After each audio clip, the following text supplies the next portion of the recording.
चलिए हम लोग शुरू करते हैं। जैसे जैसे बच्चों को ऐड होना होगा वो ऐड होते जाएंगे। हम लोगों को ये टॉपिक पढ़ना है। अभी तक कल हमने जो भी फॉरफीचर और रीइश्यू के बारे में पढ़ा है वो सब अपनी जगह रहेगा। ठीक है, एक नया टॉपिक अभी हम आपको समझा रहे हैं, issue of shares for consideration other than cash. ठीक है, 1 नंबर में ये क्वेश्चन आता है और पहले ये क्वेश्चन 3 नंबर में आया करता था, लेकिन अब जब से कंपनी का वेटेज कम हो गया है, आपका 10 नंबर का एनपीओ जब से ऐड हो गया, कंपनी का वेटेज कम हो गया, तो वेटेज कम होने के बाद इस टॉपिक का भी वेटेज कम हो गया। लेकिन बहुत अच्छा टॉपिक है, इंपॉर्टेंट लेकिन बहुत ईजी टॉपिक है। ठीक है, क्या बोलता है, issue of shares for purchase consideration other than cash का मतलब क्या होता है? इसका सिंपल मतलब होता है कि एक कंपनी है,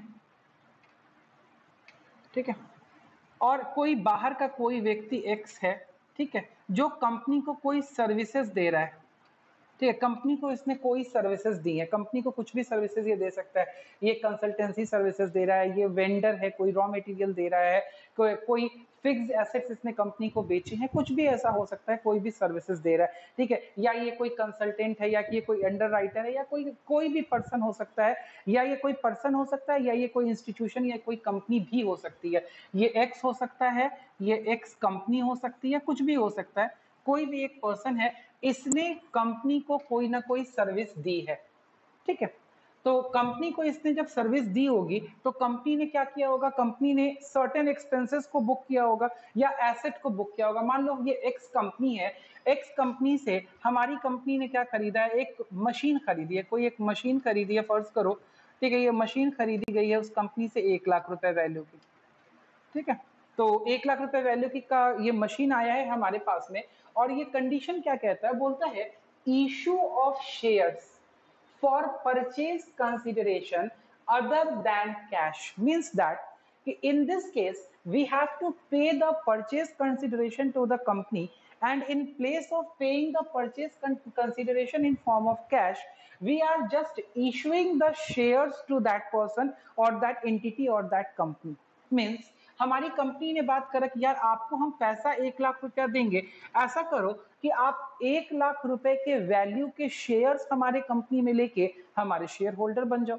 ठीक है, तो अगर ऐसा वो सामने वाला कंपनी या सामने वाला पर्सन करने को तैयार होगा तो that transaction can be in the form of issue of shares for the consideration other than cash. मतलब सबसे पहले आपको क्लियर होना चाहिए कि what is this called, issue of shares for consideration other than cash means if any services, any assets or any money, anything has been taken from a person or a company, and in return you have to pay the purchase consideration in form of cash or in form of check to be transferred to that company or that person, but in return of cash or that particular check or bank amount, you are not paying the purchase consideration in the form of cash, rather you are paying the purchase consideration by issuing equity shares or preference shares or any shares to that person. This is called as issue of shares for purchase consideration other than cash. Means in that case the creditor or the party or the supplier or the vendor, whatever you can say, that particular person will not be paid in form of cash, rather the equity share equivalent to that value will be issued to that particular person. ठीक है, तो हमने बोला ठीक है इसको generalized कर लेते हैं। That journalisation is very easy. अगर इस ट्रांजैक्शन को जर्नलाइज करेंगे तो इसका पहला ट्रांजैक्शन क्या हो जाएगा, पहला ट्रांजैक्शन आगे पार्टी को अपने बुक्स में क्रेडिट कर लेते हैं, बिकॉज पार्टी को लाइबिलिटी बनाएंगे तभी तो उसको परचेज कंसिडरेशन पे करेंगे। ठीक है, डायरेक्टली अगर परचेज कंसिडरेशन पे कर ही देंगे कैश में तो फिर तो ये एंट्री एडजस्ट हो नहीं पाएगी। हमने बोला हाँ ठीक है, तो हमने एंट्री करी, हमारे इस पार्टिकुलर केस की मैं एंट्री कर रहा हूँ। ठीक है, हमारे पास में मशीन आया तो मशीन अकाउंट डेबिट 1 लाख रुपए से to X companies account 1 lakh रुपए से हमने मशीन को डेबिट कर दिया, वेंडर को क्रेडिट कर दिया, जो वेंडर हमारा पार्टी था। अब इस वेंडर को नॉर्मल केस में हम क्या करते, या तो कैश से पेमेंट कर देते या बैंक से पेमेंट कर देते, लेकिन इस केस में हम इस वेंडर को क्या इशू कर देंगे, इक्विटी शेयर्स अपने कंपनी का इशू कर देंगे, या कोई भी जो भी शेयर्स आपको दिया होगा आप वो इशू कर देना। इक्विटी दिया होगा इक्विटी इशू कर देना, प्रेफरेंस दिया होगा प्रेफरेंस इशू कर देना, डिवेंचर्स दिया होगा डिवेंचर्स इशू कर देना। तो आगे डिवेंचर वाले चैप्टर में भी ये वाला टॉपिक इसका मतलब होगा, हाँ सर ये वाला टॉपिक डिवेंचर वाले चैप्टर में भी आपको पढ़ना होगा, तो यहां पढ़े रहोगे तो वहां ये टॉपिक इजी हो जाएगा। बस जर्नल एंट्री में शेयर की जगह डिवेंचर्स यूज होंगे। ठीक है, तो भाई एक्स कंपनी को हमें 1 लाख रुपया चुकाना था, वो परचेज कंसिडरेशन हम कैश में ना चुका करके उस कंपनी को इन फॉर्म ऑफ शेयर्स चुकाएंगे। तो भाई अब बात आती है नंबर ऑफ शेयर्स कितने इशू करेंगे उसको, ये तो बात आती है कि नंबर ऑफ शेयर्स कितने इशू करेंगे। तो हम बोलेंगे भाई जो हमारा परचेज कंसिडरेशन था, that purchase consideration will be divided by face value of shares. Simple सा लॉजिक है। अगर एक शेयर की कीमत हमारी कंपनी की 10 रुपए है, तो 1 लाख रुपया चुकाने के लिए हमें कितने शेयर्स इशू करने पड़ेंगे। तो सिंपल सी बात है, purchase consideration divided by face value of shares या नॉमिनल वैल्यू ऑफ शेयर्स या यूनिट वैल्यू ऑफ शेयर्स, जो भी बोला जाए आप बोल सकते हैं। ठीक है, तो भाई कितने शेयर्स हमें इशू करने पड़ेंगे, 10,000 शेयर्स हमें इशू करने पड़ेंगे अगर शेयर 10 रुपए का है। अगर शेयर 100 रुपए का है तो 1000 शेयर इशू करने पड़ेंगे, अगर शेयर 1000 रुपए का है तो 100 शेयर इशू करने पड़ेंगे।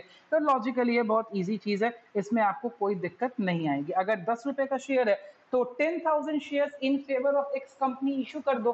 Now X company will become your share holder for 10,000 shares at the rate ₹10 each and the purchase consideration has been cancelled against that issue of share. उस इशू ऑफ शेयर के against में आपका purchase consideration क्या हो गया, cancel हो गया। तो इसकी जर्नल एंट्री अगर हम करेंगे तो क्या जर्नल एंट्री होगी, ये जो पार्टी मेरी लायबिलिटी बनी है एक्स कंपनी अकाउंट, ये एक्स कंपनी अकाउंट हम क्या कर देंगे, डेबिट कर देंगे। हाँ, एक मिनट बेटा, एक बात करके आ हेलो हेलो। हाँ प्रणाम सर। जी जी प्रणाम सर। ये बोले सर आप कोचिंग में हैं? नहीं सर, हम तो कोचिंग आजकल नहीं आ रहे हैं सर, आजकल तो घर ही पे हैं। तो आर्या के यहाँ 4 ठो बुक आपका बचा हुआ जी है, जी जी। कैसे आप तक पहुँचेगा? सर आप कहाँ पे हैं अभी, कैसे दे पाइएगा? अगर तो अभी डेरा पर है, निकल रहे थे, वो आपका मैसेज पढ़े हम। जी जी जी। तो सर ऐसा है कि आप किस तरफ जाइएगा, अगर कोचिंग पे दे सकते हैं तो कोचिंग पे भी दे दीजिए, कोई दिक्कत नहीं है। ठीक है, और अगर मिठनपुरा की तरफ आ रहे हैं तो मिठनपुरा की तरफ दे सकते हैं, तो यहाँ घर पे दे दीजिए, कोई दिक्कत नहीं। जो आपको कंफर्टेबल हो सर वो कर लीजिए। मिठनपुरा नहीं जा पाएंगे हम। अच्छा, कोचिंग वाले गली में पानी भी है सर? नहीं नहीं, पानी तो नहीं है सर, पानी निकल गया है। हाँ, तो कोचिंग पर हम दे सकते हैं, क्योंकि हम जा रहे हैं रामेश्वर कॉलेज जाएंगे, तो हम गुड़िया चौक से बाएं घूमते हैं। अच्छा अच्छा जी। घूम के पहले आपके यहाँ दे करके उसके बाद हम कॉलेज चले जाएंगे। ठीक है सर, तो कोई दिक्कत नहीं, आप वहां पे दे दीजिए सर, कोई प्रॉब्लम नहीं है। हम एक नंबर आपको दे देते हैं, उनको रिंग करके और किताब दे दीजिएगा सर। ठीक है, नंबर 1 मिनट लिखो तो। जी।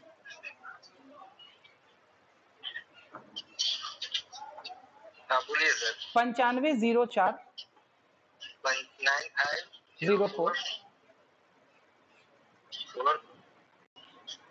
हाँ 9504 हाँ 170456 0456 170 456 456। जी। क्या नाम है इनका? ये परितोष जी हैं मेरे साथ में जो हैं जी, परितोष जी हैं। ठीक है, इनको आप रिंग कर दीजिएगा, ये ऊपर में ही रहते हैं तो ये कलेक्ट कर लेंगे। जी ठीक है सर। जी जी ठीक ठीक। प्रणाम सर।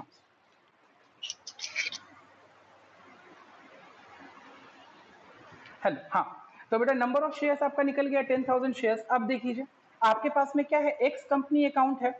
एक्स कंपनी अकाउंट आपकी लाइबिलिटी है, तो इस लाइबिलिटी को ठीक करने के लिए आप क्या करेंगे, तो एक्स कंपनीज अकाउंट जो है आपका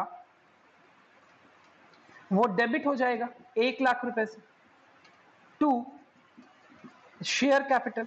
आपने 1 लाख रुपए का शेयर कैपिटल कैसे इशू किया, तो 10,000 शेयर्स इशू किए 10 रुपए वाले, तो ये वैल्यू कितना हो जाएगा, 1 लाख रुपए हो जाएगा। This is issue of share. हाँ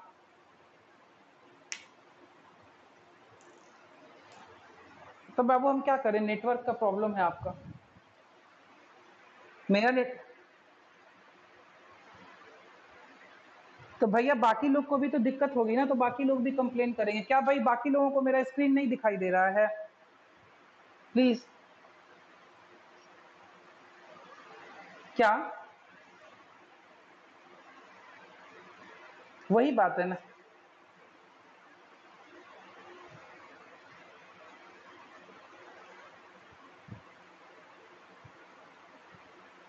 ठीक है। तो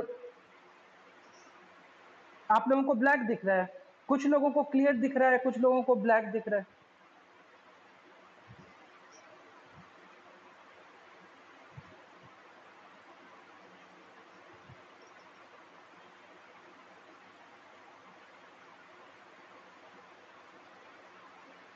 ठीक है, इसका मतलब ये रिस्पेक्टिव आपके मोबाइल नेटवर्क की दिक्कत है बेटा।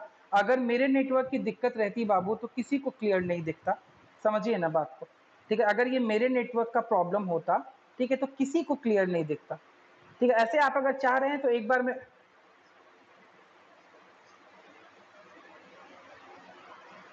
तो हम तो इतना कर सकते हैं कि भाई इस सेशन, वही तो कह रहे हैं ना। हाँ, हम कहाँ कह रहे हैं कि आपको प्रॉब्लम नहीं है, तब नहीं है तभी भी आप बोल रहे हैं आपको प्रॉब्लम है, हम समझ रहे हैं। ठीक है, हम अपनी तरफ से कह रहे हैं कि मेरे तरफ से अगर दिक्कत होती बेटा तो सारे लोगों को नहीं दिखता, किसी को नहीं दिखता। ठीक है, ऐसा कर रहे हैं कि हम एक बार क्या कर लेते हैं, सेशन ऑफ करके ऑन करते हैं, आप दूसरे सेशन में ज्वाइन होकर के देखिए। ठीक है, हम इससे ज्यादा क्या कर सकते हैं, हम ऑफ करके ऑन करते हैं, आप लोग दूसरे सेशन में ज्वाइन हुई।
आप ठीक हो गया?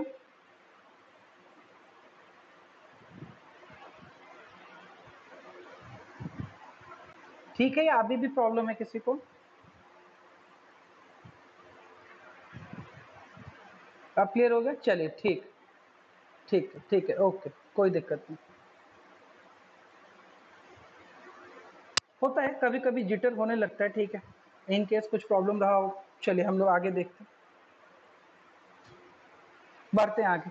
ठीक है, तो हमने क्या बोला, हमने बोला कि भाई जो ये परचेज कंसिडरेशन था, इस परचेज कंसिडरेशन के अगेंस्ट में हम क्या इशू कर रहे हैं, तो हम शेयर कैपिटल इशू कर रहे हैं। हमने पार्टी को क्रेडिट किया, लाइबिलिटी बनाई, नेक्स्ट एंट्री में हमने पार्टी को डेबिट कर दिया और उस पार्टी को हमने शेयर कैपिटल इशू करके शेयर होल्डर बना दिया। ठीक है, this is the issue of share for purchase consideration other than cash. ठीक है, ये हमारा purchase consideration other than cash में एक तरह का क्वेश्चन हो सकता है। ठीक है, जहां पे हमने कोई एसेट खरीदा है और एसेट या कोई भी एक्सपेंसेस हैं, तो उसके अगेंस्ट में जो वेंडर या सप्लायर है उसको हमने कैश ना दे करके हमने शेयर्स इशू कर दिए। ये पहला केस हो गया। दूसरा केस,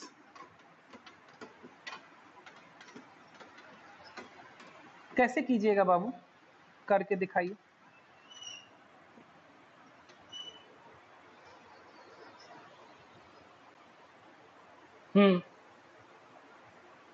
जब तक किताब में कंपनी का नाम नहीं खोलेगा,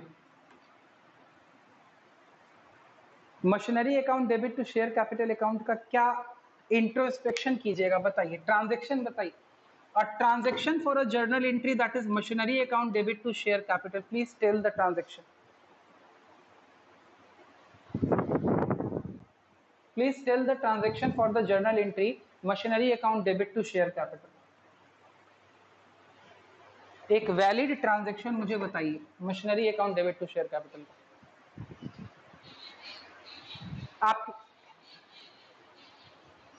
नहीं भैया, मेरे कहां पेमेंट शेयर के रूप में किए, विशेष बाबू समझिए बात को। Machinery account debit to share capital, कोई नहीं समझ पाएगा कि इसमें आपने किसी को पेमेंट किया है मेरे भाई। ठीक है, आपने पार्टी दिखाई नहीं बेटा।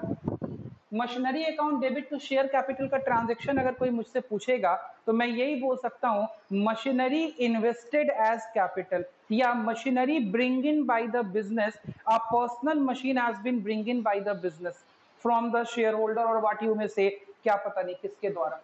ठीक है, या सिंपल 11th की जर्नल एंट्री याद कीजिए ना, ठीक है, a furniture of the personal use of the proprietor is converted into the use of the business, तब आप एंट्री करते थे furniture account debit to share capital. This entry simply tells that machinery was the personal asset of a particular shareholder or what you can say maybe, ठीक है, which has now been utilized in the company. सवाल ही नहीं उठता बेटा, entry सिरे से खारिज है, बिल्कुल गलत हो जाएगी बाबू. ठीक है, क्योंकि जब तक आप ये नहीं दिखाओगे कि मेरा कोई पार्टी है जिसको मुझे पैसा पे करना है, समझ रहे हो ना, साफ देखो ना, इशू किसको करोगे, to whom you are issuing the share in this entry, किसको इशू कर रहे हो, ये तो समझ ही नहीं आ रहा ना कि आपने शेयर कैपिटल कैसे बनाया, किस पार्टी को, किस क्रेडिटर को आपने शेयर होल्डर बनाया, समझिएगा बात को. ठीक है, तो आप अगर सिंगल एंट्री करते हैं तो ये तो मान लिया जाएगा कि पहले से बना हुआ कोई शेयर होल्डर है जिसको हमने, जिसकी मशीनरी पर्सनल मशीनरी थी, उसको हमने बिजनेस में इंडक्ट कर लिया है. तो ये तो बेटा नहीं हो पाएगी, ये एंट्री नहीं हो पाएगी. क्यों नहीं हो पाएगी, होप सो आप समझ गए होंगे. ठीक है, तो आपको तो एंट्री ऐसे ही करनी पड़ेगी कि पहले आपको पार्टी को क्रेडिट करके दिखाना पड़ेगा. आपको एंट्री करनी पड़ेगी, सन्ड्री एसेट्स जो भी आया होगा वो account debit to suppliers account या वेंडर्स अकाउंट जो लिखिए, या पार्टी अकाउंट. ठीक है, और फिर नेक्स्ट एंट्री में ये जो पार्टी, जो आपका लाइबिलिटी है, ये जो पार्टी है, इस लाइबिलिटी को आप एडजस्ट कीजिए शेयर कैपिटल दे करके. तो एंट्री लिखिए सप्लायर्स अकाउंट डेबिट, तभी तो समझ में आएगा ना कि किसको हमने शेयर इशू किया. तो भाई ये जो सप्लायर जिसको हमने क्रेडिटर बनाया था, लाइबिलिटी बनाई थी, उसको हम इशू कर रहे हैं. तो suppliers account debit to share capital. अब ये एकदम क्लियर है कि हाँ भाई ठीक है, हमने शेयर कैपिटल किसको इशू किया, तो सप्लायर को इशू किया. क्यों इस सप्लायर को इशू किया, बिकॉज इस सप्लायर से हमने कोई एसेट खरीदा था. एसेट भी हो सकता है और एक्सपेंस भी हो सकता है. किसी खर्च के लिए भी आप सामने वाले पार्टी को क्या कर सकते हैं बेटा, पैसा दे सकते हैं. ठीक है, मतलब पैसा जिसको देना था, किसी खर्च का पैसा अगर किसी पार्टी को देना था, तो उस पैसे की जगह आप उसको शेयर्स क्या कर सकते हैं, इशू कर सकते हैं. बोलिए, क्या यहां तक आपको ये बात समझ में आती है, नहीं समझ में आती है सब लोगों को? ठीक है, चलिए. तो इसमें क्या क्या बातें होती हैं, इसमें ये दो बातें होती हैं. पहली बात ये होती है कि आप किसी एसेट के लिए या किसी एक्सपेंस के लिए पार्टी को क्रेडिट कर रहे हैं और फिर पार्टी को शेयर कैपिटल इशू कर रहे हैं. दूसरा होता है कि आप किसी अंडरराइटर को उसके अंडरराइटिंग सर्विसेज के लिए क्या करते हैं, शेयर कैपिटल इशू करते हैं. पैसा ना देके अंडरराइटिंग सर्विसेज के लिए शेयर कैपिटल इशू करते हैं. तो मैं वो सारी एंट्रीज भी आपको एक बार लिख के दिखा देता हूँ, बिकॉज एंट्रीज सारी सेम है, तो बहुत ज्यादा टाइम वेस्ट करना इसके ऊपर मेरे को नहीं बनता. ठीक है, जैसे मैंने बोला कि अंडरराइटर्स कमीशन, कमीशन एक्सपेंस लिखिए या नहीं लिखिए, सीधे underwriters commission account debit to underwriters account. एक ये एंट्री होगी, अंडरराइटर को हम दे सकते हैं. और हम लिख सकते हैं professional and legal service charges account debit to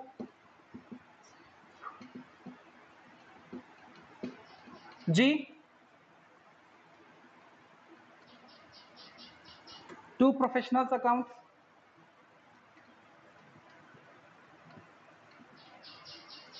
preliminary expenses account debit to promoters account. ठीक है, ये मैंने 3 तरीके का खर्चा चढ़ा दिया. ठीक है, ये 3 तरीके का खर्चा चढ़ा दिया और 3 पार्टी को मैंने लाइबिलिटी बना दी. मैंने पहले बोला कि भाई अंडरराइटर को अंडरराइटर का कमीशन देना है. ठीक है, मैंने बोला कि मान लो 50,000 रुपया अंडरराइटर को कमीशन देना है.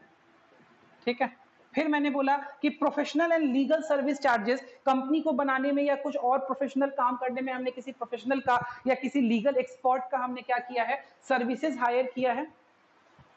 ठीक है, तो हमने बोला कि ठीक है, हमने प्रोफेशनल और लीगल सर्विस चार्जेस को डेबिट किया मान लो 1 लाख रुपए से. ठीक है, और हमने बोला कि ये प्रोफेशनल को हमने क्रेडिट कर दिया 1 लाख रुपए से कि इस प्रोफेशनल को मैं ये पैसा पे करूंगा। Professional can be any person, और चार्टर्ड अकाउंटेंट और सिविल इंजीनियर और चार्टर्ड इंजीनियर और लीगल रिप्रेजेंटेटिव और लीगल एडवाइजर और लॉयर, कोई भी हो सकता है प्रोफेशनल आपका, ठीक है, या कोई प्रोफेशनल फर्म हो सकती है, कोई सीए फर्म हो सकती है, कोई लॉ फर्म हो सकती है, ठीक है। Preliminary expenses account debit, preliminary expenses मान लिया कि आपके कितने के थे, तो प्रिलिमिनरी एक्सपेंसेस भी मान लिया आपके 50,000 रुपए के थे। ऑब्वियसली प्रिलिमिनरी एक्सपेंसेस कौन करता है, तो प्रिलिमिनरी एक्सपेंस क्या होता है, प्रिलिमिनरी एक्सपेंसेस वो खर्चे होते हैं जो कंपनी बनाने के लिए, कंपनी बनने से पहले प्रमोटर्स करते हैं, और जब प्रोमोटर्स ये खर्चा करके कंपनी बना देते हैं तो प्रोमोटर्स ये पैसा कंपनी से मांगते हैं कि आप मुझे ये खर्चा रीइंबर्स कर दीजिए, because you know that company is a separate legal entity.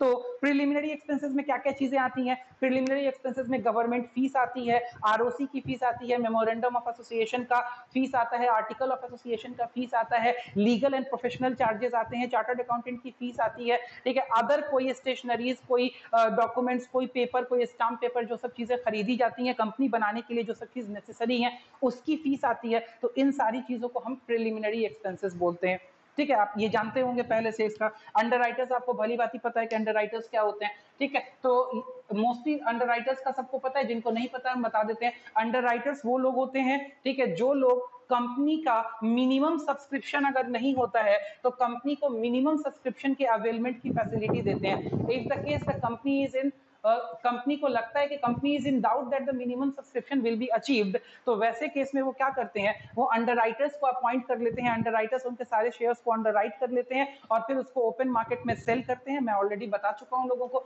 और इसके लिए अंडरराइटर्स आपसे क्या लेते हैं, कमीशन लेते हैं, ठीक है। जिनको नहीं पता था उनको मैं बता दे रहा हूं। तो ये सारी चीजें, ये सारा खर्चा है, these are all type of expenses, ठीक है। और ये एक्सपेंसेस कोई ना कोई पार्टी होगी जो ये सारा काम करेगी, तो आप उन सारे पार्टीज को क्रेडिट करते हैं और इनको कैश कंसिडरेशन देने के बजाय इन सबको आप चाहें तो अगर शेयर्स इशू कर सकते हैं। तो इस केस में जब आप शेयर्स इशू करेंगे तो क्या एंट्री होगी, ऑन इशू ऑफ शेयर्स।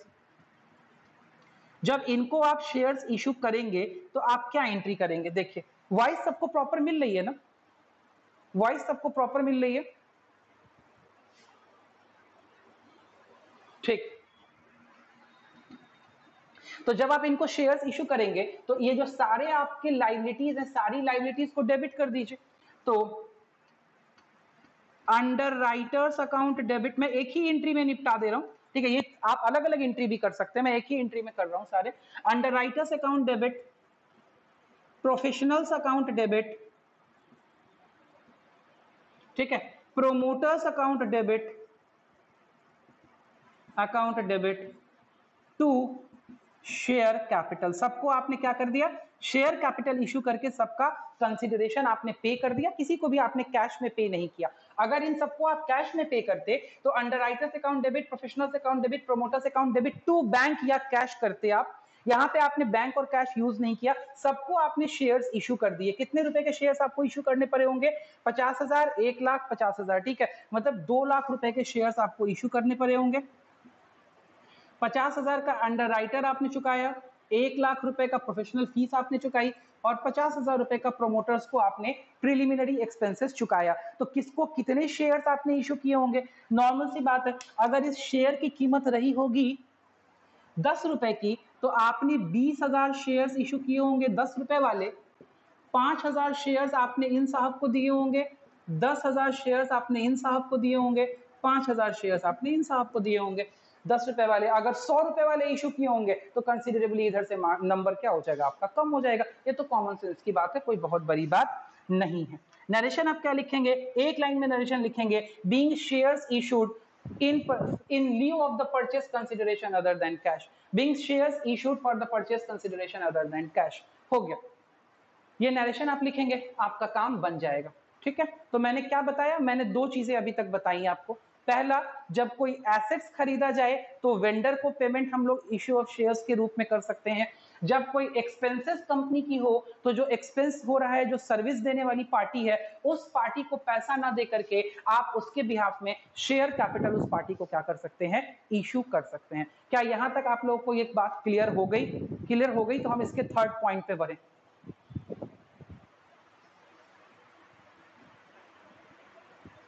हाँ बोलिए, हाँ बोलिए, हेलो, हाँ आ रही है, बोलिए ना भाई।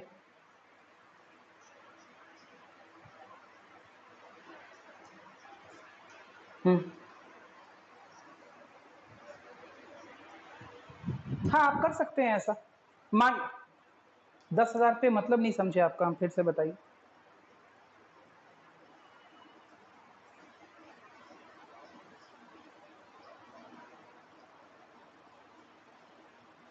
हाँ हाँ हाँ बिल्कुल कर सकते हैं, बिल्कुल कर सकते, समझ गए आपकी बात। मतलब अगर आपके पास में ज्यादा शेयर्स नहीं है तो जितना एक्स्ट्रा पैसा बचा है वो आप बैंक से भी पे कर सकते हैं। मान लो कि इसी केस में आपके पास 1 ही लाख शेयर्स इशू करने की अगर कैपेसिटी है तो ऑब्वियस सी बात है आप 1 लाख शेयर्स इशू करेंगे, बाकी पैसा बैंक से पेमेंट कर देंगे। वो तो नॉर्मल सा लॉजिक है, कोई दिक्कत नहीं। ठीक है, आप कर सकते हैं। पार्ट पेमेंट आप शेयर इशू करके कर सकते हैं, पार्ट पेमेंट आप कैश में भी कर सकते हैं। ठीक है, जैसे मैंने यही बोला, तो इस 50,000 में आप 25,000 का शेयर इशू कर दीजिए, कोई दिक्कत नहीं है। 25,000 कैश से पेमेंट कर दीजिए, कोई प्रॉब्लम नहीं है, आप ऐसा भी कर सकते हैं। जी, और कोई सवाल? हाँ बोलिए। हाँ हाँ सुन रहे हैं। काहे नहीं कर सकते? अच्छा, अगर सिर्फ कैश, बिल्कुल बिल्कुल बिल्कुल जायज है। आप अगर सीधे कैश से पेमेंट करेंगे तो क्या जरूरत है यहाँ अंडर राइटर लिखने का? Underwriters commission account debit to cash या बैंक, हो गया, बात खत्म। कर सकते हैं, बिल्कुल कर सकते हैं। वहां तो कुछ आपको करना ही नहीं है ना, तो आप पार्टी का नाम लिखेंगे ही क्यों? आप तो सीधे पैसा दे रहे हैं, बात खत्म, पार्टी से आपको क्या मतलब? ठीक है, यहां तक बात सबकी क्लियर हो गई, सबको समझ आ गई ये बात? ये बात समझ में आ गई? चलो ठीक है, तो ये हो गया issue of shares for consideration other than cash का दो मामला। पहला मामला समझाया मैंने एसेट्स से रिलेटेड, दूसरा मामला समझाया मैंने एक्सपेंसेस से रिलेटेड। अब तीसरा मामला इसमें समझिए जो आपको पूछा जा सकता है, थर्ड स्टेज या third, you can say third type.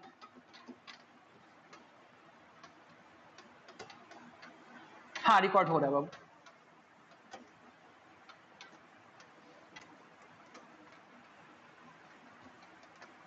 कल तक का जितना भी क्लास था सारा अपलोड हो गया है, अभी मेरे पास में कोई भी वो नहीं है, क्या कहते हैं, कोई भी पेंडेंसी नहीं है, सारा क्लास ऑलरेडी आपका अपलोड होकर के आपके पास में उसका लिंक जा चुका है।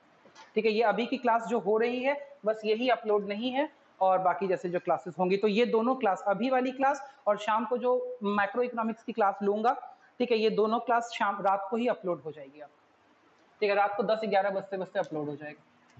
ठीक है, issue of shares for purchase consideration other than cash में दो पॉइंट हमने डिस्कस किया। पहला हमने डिस्कस किया एसेट्स परचेज का पॉइंट, ठीक है, दूसरा हमने डिस्कस किया एक्सपेंसेस पेमेंट का पॉइंट। अब हम तीसरा डिस्कस कर रहे हैं, थर्ड पॉइंट हम डिस्कस कर रहे हैं बिजनेस परचेज का पॉइंट। बिजनेस परचेज का पॉइंट, अगर एक कंपनी दूसरे कंपनी को खरीद लेती है तो उस केस में बिजनेस परचेज का पॉइंट हम लोग डिस्कस कर रहे हैं कि बिजनेस परचेज में क्या होगा। ठीक है, तो आइए इसके लिए हम एक एग्जांपल बनाते हैं, एग्जांपल बना करके आपको बताते हैं। मान लिया कि हमारे पास में, हाँ बोलिए, बोलिए भाई, बोलिए बोलिए।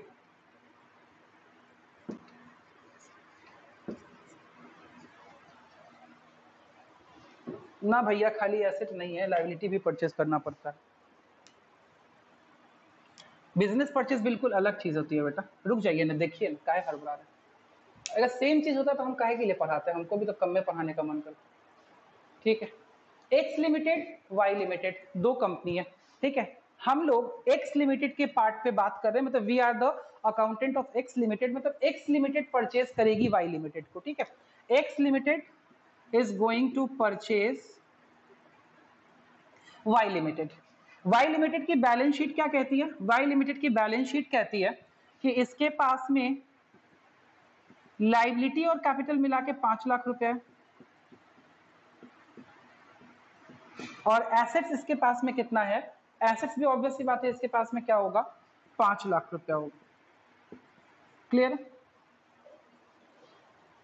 तो अब हम लोगों को क्या करना है, हम लोगों को एक चीज देखनी है कि ये किस तरीके से बिजनेस परचेजेस होता है और किस तरीके से इसमें चेंजेस आते हैं, ठीक है। तो यहाँ पे ऑब्वियस सी बात है, लाइबिलिटी प्लस कैपिटल 5 लाख है और एसेट्स 5 लाख है।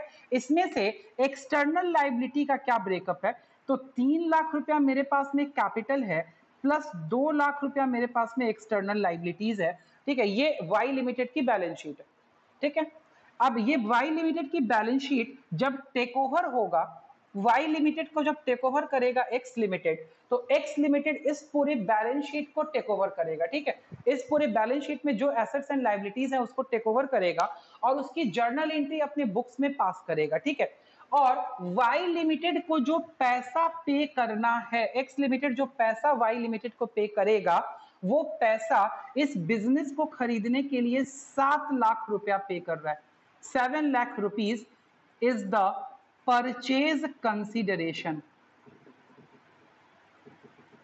पे करना है 7 लाख रुपया X Limited will pay to the Y Limited for the purchase consideration for purchasing that business of Y Limited. तो in the books of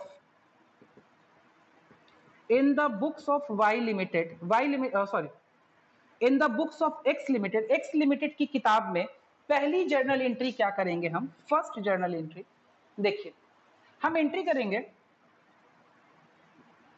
sundry assets account debit 5 lakh to sundry liabilities account 2 lakh and to Y limited account how much money, 7 lakhs, ठीक है। अब ध्यान से देखिए, कहता है भाई कि आपने एक बिजनेस परचेज किया है, अभी ये इक्वेशन बैलेंस नहीं हुआ है, अभी ये एंट्री बैलेंस नहीं हुई है। आपने एक बिजनेस परचेज किया है जहां से 5 लाख रुपए का आपको एसेट मिल रहा है और 2 लाख रुपए की आपको लायबिलिटी मिल रही है, मतलब नेट एसेट्स आपको कितने का मिल रहा है। नेट एसेट्स अगर एक्स लिमिटेड की बात की जाए तो वाई लिमिटेड से एक्स लिमिटेड को कितने का नेट एसेट्स मिल रहा है बताइए, 3 लाख रुपए का। आप एसेट्स माइनस लायबिलिटीज करेंगे तो आपको नेट एसेट्स पता चलेगा। तो एसेट्स की फिगर आपके पास 5 लाख है, लायबिलिटीज की फिगर आपके पास 2 लाख है, तो नेट एसेट्स बेटा आपको मिल रहा है कितने का, 3 लाख रुपए का, ठीक है। और इस 3 लाख के नेट एसेट्स के बदले में आप वाई लिमिटेड को कितना पे करने को राजी हैं, कितना पे करने को रेडी हैं, 2 लाख, 5 lakhs, 7 लाख रुपए, यहां साफ साफ लिखा हुआ है मेरे भाई, 7 लाख रुपए लिखा हुआ है यार। परचेज कंसिडरेशन लिख के दे रहे हैं, परचेज कंसिडरेशन। 11th बिल्कुल नहीं पढ़ के आया है क्या तुम लोग यार, समझ में ही हमको नहीं आता, सब 11th का एंट्री हम डिस्कस कर रहे हैं तब भी कंफ्यूजन है, ठीक है। साफ साफ बेटा हमने लिखा है कि एक्स लिमिटेड वाई लिमिटेड को जो पैसा देगा, एरो भी बनाए हैं, एक्स लिमिटेड वाई लिमिटेड को जो पैसा देगा वो 7 लाख रुपया है, 7 लाख रुपया, बगल में लिखा है परचेज कंसिडरेशन। अब मुझे बताओ 7 लाख रुपया, और देखो यहाँ एंट्री में लिख भी दिए, वाई लिमिटेड को क्रेडिट भी कर दिए हैं कितने से, 7 लाख रुपए से। अब समझो हमें 3 लाख रुपए का बेनिफिट मिल रहा है किसी कंपनी से और हम उसको 7 लाख रुपया पे कर रहे हैं, कितने का डिफरेंस, कितना एक्स्ट्रा पे कर रहे हैं, कितना एक्स्ट्रा पे कर रहे हैं, 4 लाख रुपया। ये 4 लाख रुपया एक्स्ट्रा हम यूं ही का तो नहीं पे कर रहे, फालतू तो नहीं पे कर रहे हैं, हमें कुछ लगा होगा तभी हम पे कर रहे हैं, ठीक है। किस चीज का पे कर रहे हैं, गुडविल का पे कर रहे हैं, ठीक है। तो ऐसी एंट्री, यही नई चीज है जिसके लिए आप कह रहे थे कि एसेट ही तो ले रहे हैं तो फिर आप दोबारा क्यों बता रहे, बेटा इसीलिए बता रहे हैं कि बिजनेस परचेजेस की एंट्री अलग होती है, ठीक है। तो ये जब भी आपका नेट एसेट जो है वो नेट एसेट कम हो और परचेज कंसिडरेशन ज्यादा हो तो भैया आपके पास गुडविल आएगा, एकदम ध्यान रखिएगा। नेट एसेट्स यहाँ पे 3 लाख रुपए का था, परचेज कंसिडरेशन 7 लाख रुपए का था। इट मींस दैट कि आपने 4 लाख रुपया किस चीज का पे किया है? गुडविल का पे किया है। अब आगे की बात देखते हैं। ये तो बात हो गई, हमने एंट्री सेट कर दी बिजनेस खरीद लेने की, बिजनेस हमने खरीद लिया, लेकिन बेसिकली हमें बात क्या करनी है? हमें बात तो करनी है issue of shares for purchase consideration. तो अब हम वाई लिमिटेड के जो शेयर होल्डर्स हैं, उस वाई लिमिटेड के शेयर होल्डर्स को क्या करेंगे? इनको 7 लाख रुपया बैंक से ना देके या कैश से ना देके हम 7 लाख रुपए के बराबर का क्या कर देंगे? इनको शेयर्स इशू कर देंगे। तो हम क्या एंट्री करेंगे? हम एंट्री करेंगे Y limited account debit 7 lakh रुपया टू शेयर कैपिटल अकाउंट कितना? 7 लाख। ये अगर हम कैश बैंक से पेमेंट करते तो हम एंट्री करते Y limited account debit to bank, simple सा पेमेंट हो जाता। लेकिन यहां बैंक से पेमेंट ना करके हम इस कंसिडरेशन के लिए शेयर इशू कर रहे हैं। तो हमने कितने शेयर्स इशू किए? 70,000 शेयर्स इशू कर दिए होंगे अगर 10 रुपए वाले किए होंगे, ठीक है। 7,000 कर देंगे अगर 100 रुपए वाले किए होंगे, 700 कर देंगे अगर 1,000 रुपए वाले किए होंगे। डिपेंड करता है कि मेरे शेयर की फेस वैल्यू क्या है। जितने का शेयर फेस वैल्यू होगा उतना हम कर देंगे, ठीक है। और नंबर ऑफ शेयर्स निकालने के लिए आपको पता ही है, नंबर ऑफ शेयर्स निकालने के लिए 7 lakh divided by face value of shares. 10 है तो 70,000 आ जाएगा, 100 है तो 7,000 आ जाएगा, 1,000 है तो 700 रुपया आ जाएगा। डिपेंड करता है कि नीचे जितना जीरो बढ़ेगा ऊपर उतना जीरो क्या हो जाएगा? कम हो जाएगा। तो इस तरीके से आप नंबर ऑफ शेयर्स निकालेंगे, ठीक है, और एंट्री कर देंगे। तो ये तो हो गया कि जब एक्स लिमिटेड ने वाई लिमिटेड को खरीदा और नेट एसेट्स जितना उसको प्राप्त हुआ उससे ज्यादा उसने पैसा दिया, नेट एसेट्स जितना प्राप्त हुआ उससे ज्यादा पैसा दिया, तो हमारे पास एंट्री में गुडविल आएगा।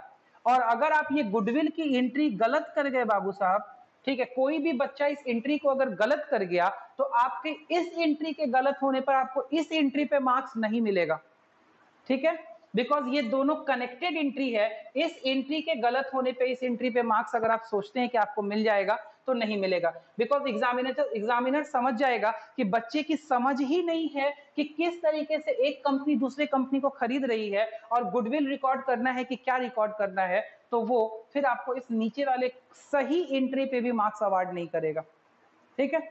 ये बात ध्यान में जरूर रखिएगा जब बिजनेस परचेज का अगर कोई क्वेश्चन आपके पास में आ जाएगा। चलिए, अब इसी परचेज कंसिडरेशन को थोड़ा सा और चेंज करते हैं। इसी क्वेश्चन को हमने बोला कि भाई बिजनेस खरीद रहा है एक्स लिमिटेड वाई लिमिटेड का, सारे इंफॉर्मेशन सेम है, सारे इंफॉर्मेशन सेम है, बस जो पैसा वाई लिमिटेड को मिलेगा, जो पैसा वाई लिमिटेड को देगा कौन? एक्स लिमिटेड जो पैसा देगा वो पैसा इस बार कितना देगा? तो इस बार पैसा देगा 2 लाख रुपए। एसेट्स उसको 5 लाख का मिला, लाइबिलिटीज उसको 2 लाख की मिली, उसको नेट बेनिफिट 3 लाख का हुआ, लेकिन पैसा अगला 2 ही लाख रुपया पे राजी हो गया वाई लिमिटेड अपना बिजनेस बेचने के लिए। तो ऐसे केस में अब ध्यान देते हैं, 2 2 4 1 लाख का क्या है? अपने पास में क्रेडिट में डिफरेंस है, और सिंपल भी देखें तो हमें 3 लाख रुपए का नेट एसेट्स मिल गया है मात्र 2 लाख रुपया पेमेंट करने पे। मतलब हम 2 लाख रुपया पेमेंट करेंगे वाई लिमिटेड को और हमें 3 लाख रुपए का नेट एसेट्स मिल चुका है। तो इस बार हम फायदा में हैं कि नुकसान में है? हम ज्यादा पे कर रहे हैं या कम पे कर रहे हैं? हम बिजनेस खरीदने के लिए नेट एसेट्स से ज्यादा पे कर रहे हैं या कम पे कर रहे हैं? ठीक है, कम पे कर रहे हैं, हम इस बार फायदे में हैं। तो ऐसे केस में यहां पे जब डेबिट में गुडविल इंट्रोड्यूस किया जाता है, वैसे ही इस बार हम लोग कैपिटल रिजर्व अकाउंट लिखेंगे। और आपको पता है कैपिटल रिजर्व में किस तरह का प्रॉफिट जाता है? You know that the capital profit of the company is transferred to the capital reserve, ठीक है। कैपिटल रिजर्व में कैपिटल प्रॉफिट ट्रांसफर होता है। And most obvious, during this purchase consideration whatever the company is getting in the form of net assets is more than whatever the company has to pay to Y, and thus there is a profit to the company and that will be transferred to capital reserve। ठीक है, एक minute बेटा, हम mic अपना mute कर रहे हैं, हम बात करते हैं आप लोगों से। हेलो हेलो जी सर, बोलें। हम कोचिंग पे हैं सर, इनका फोन लग नहीं रहा है सर का। अच्छा अच्छा, जी जी, आप जरा फोन करके बोलिए, हम बाहर में खड़े हैं, ले लेंगे। ठीक ठीक ठीक, जी जी, हम बोल रहे हैं। ठीक।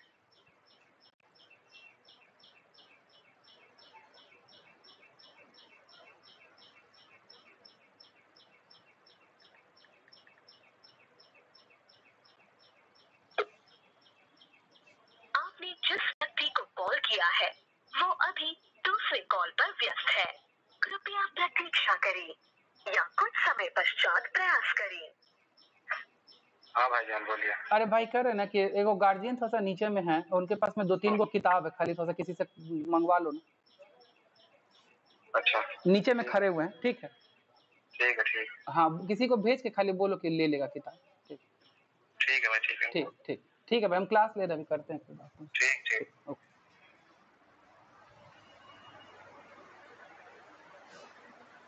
नमस्कार।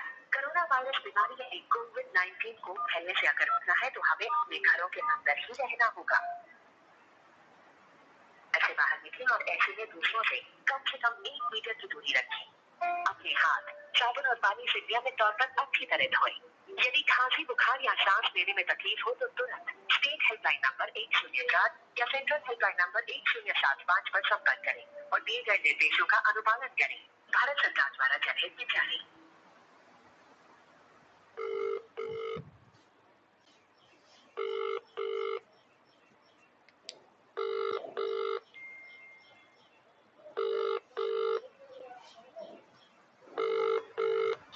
हाँ सर। जी सर, बोल दिए सर, 2 मिनट समय दिया जाए, आ रहे हैं ऊपर से। ठीक, हाँ आ गए आ गए। अच्छा आ गए जी, ठीक है ठीक है। 4 बुक है, चारों बुक दे दिए सर को। जी जी, ठीक है ठीक है, नमस्ते। ओके, प्रणाम। हम आर्या के पापा हैं, आर्या राजप्रसाद। और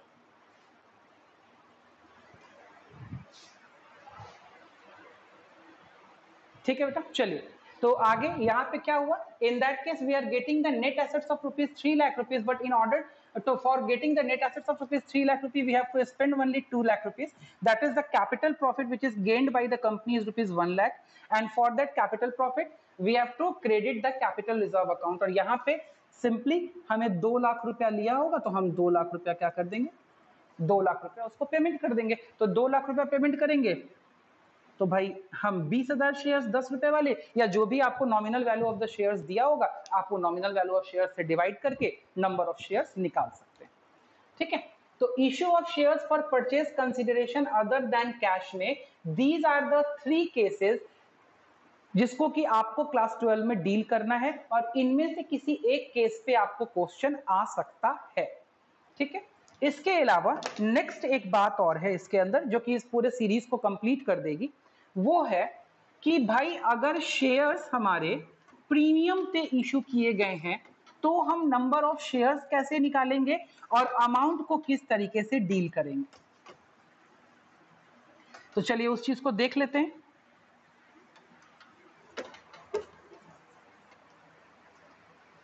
जैसे फॉर एग्जाम्पल मैंने बोला कि किसी पार्टी का बैलेंस है, मान लो कि एक्स लिमिटेड एक कंपनी है और एक्स लिमिटेड एक कंपनी है और राम है एक सर्विस प्रोवाइडर। ठीक है, इसने कोई सर्विस प्रोवाइड किया कंपनी को, मान लिया ₹1,10,000 का। ठीक है, तो कंपनी ने इसको बोला कि राम ऐसा करो, मैं तुम्हें शेयर्स अलॉट कर देती हूँ पेमेंट करने की जगह। राम मान गया कि ठीक है सर, आप मेरे को शेयर्स अलॉट कर दीजिए, तो ड्यू जितने नंबर ऑफ शेयर्स आते हैं आप मेरे को अलॉट कर दीजिए।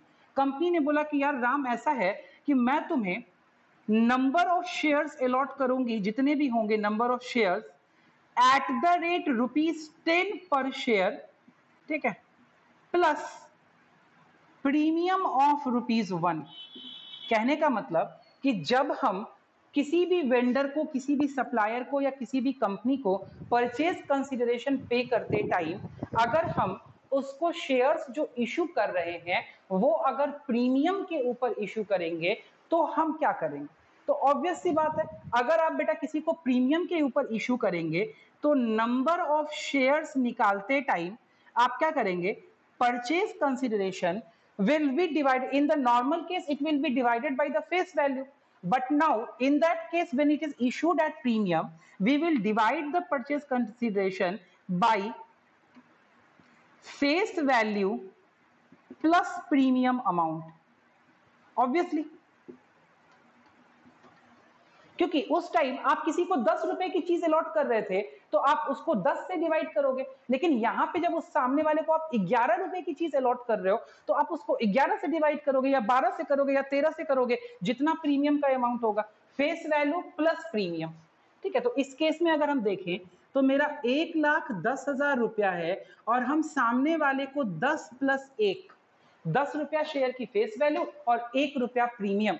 ठीक है, तो कितने नंबर ऑफ शेयर्स अलॉट करेंगे? तो 1,10,000 डिवाइडेड बाई 11, तो हम उसको 10,000 शेयर्स अलॉट करेंगे eight the rate ₹10 each plus premium of ₹1। ये हो जाएगा अपना लिखने का तरीका, बिल्कुल सिंपल। और इसकी अगर जर्नल एंट्री करनी चाहे तो हम जर्नल एंट्री भी आपको करके दिखाते हैं। मान लिया कि राम ने हमें किस चीज की सर्विसेज दी थी? सॉफ्टवेयर सर्विसेज दी थी, तो हमने एंट्री करी software services expense account debit to Ram's account 1,10,000, 1,10,000। और फिर जब हमने इसको शेयर्स इशू किए तो हमने एंट्री करी Ram's account debit 1,10,000, Ram's account debit 1,10,000 to share capital account. तो शेयर कैपिटल कितना इशू किया है? 10,000 शेयर्स, 10 रुपए वाले मतलब 1,00,000 एंड टू, क्योंकि प्रीमियम पे इशू किया है तो सिक्योरिटी प्रीमियम रिजर्व आपको दिखाना पड़ेगा। 10,000 शेयर्स पे 1 रुपया, तो 10,000, ये लो 1,10,000, यहां भी हो गया 1,10,000। ठीक है, ऑब्वियस सी बात है, अगर किसी को प्रीमियम पे शेयर इशू करोगे तो उसको नंबर ऑफ शेयर्स क्या मिलेंगे? कम मिलेंगे। तो भाई अगर नॉर्मल इशू करते हम, अगर हम 10 रुपए का ही शेयर इशू करते तो अगले को 11,000 शेयर्स मिलता। ठीक है, और वो पूरा पैसा इक्विटी शेयर्स में यहाँ 1,10,000 रुपया दिखता। लेकिन अगर हमने प्रीमियम पे इशू किया तो ऑब्वियसली उसको ज्यादा अमाउंट से सेटल कर रहे हैं हम। ठीक है, उसको पर यूनिट सेटलमेंट ज्यादा देना पड़ रहा है, तो हमने number of shares come issue किए और पर शेयर पे पैसा बढ़ गया। देख लो, इसीलिए उसको शेयर कैपिटल में सिर्फ 1 ही लाख रुपया मिल रहा है, अगले को 10,000 रुपया किस चीज का चुकाना पड़ गया? प्रीमियम का। तो उसका 1,10,000 के सर्विसेज के बदले उसको सिर्फ 1 ही लाख का शेयर कैपिटल मिला है, और ये 10,000 रुपया कंपनी ने उससे क्या ले लिया है? सिक्योरिटी प्रीमियम ले लिया। ठीक है, तो दो चीजें हो सकती हैं, शेयर आपको फेस वैल्यू पे भी इशू करने को दे सकता है, और हर किसी भी केस में आपसे पूछ सकता है अगर शेयर प्रीमियम पे इशू हुआ तो उस केस में क्या जर्नल एंट्री होगी। ठीक है, यहां तक ये पॉइंट समझ में आता है? ये पॉइंट क्लियर है?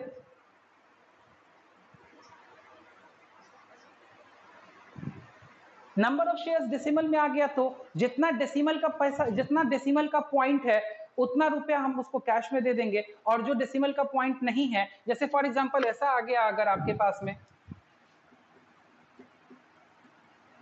ठीक है, तो 0.48 को 10 से मल्टीप्लाई करके जो पैसा बचता है, या जो भी फेस वैल्यू होगी उससे मल्टीप्लाई करके जो पैसा बनता है उसको कैश से पेमेंट कर दीजिए, और बाकी जो होल नंबर है उस होल नंबर का शेयर इशू कर दीजिए। इन केस अगर ऐसा कोई क्वेश्चन आ जाता है आपको तो होल नंबर से शेयर्स इशू कर दीजिए, जो डेसिमल का पोर्शन है उस डेसिमल के पोर्शन को शेयर के फेस वैल्यू से मल्टीप्लाई करके जितना रुपया बनता है उतना रुपया सामने वाले को पेमेंट कर दीजिए। ठीक है, क्योंकि आप कभी भी फ्रैक्शंस में शेयर इशू नहीं कर सकते। ठीक है, क्या यहां तक बात समझ में आ गई है?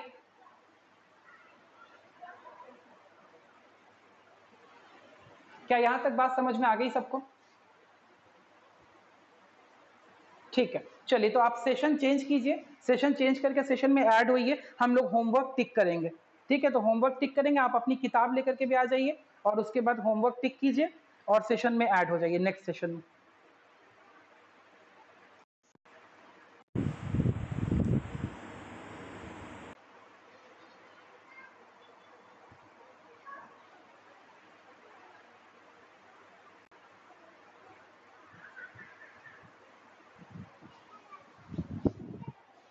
दो मिनट में सबको ऐड हो जाने दीजिए, फिर हम लोग सेशन स्टार्ट करें।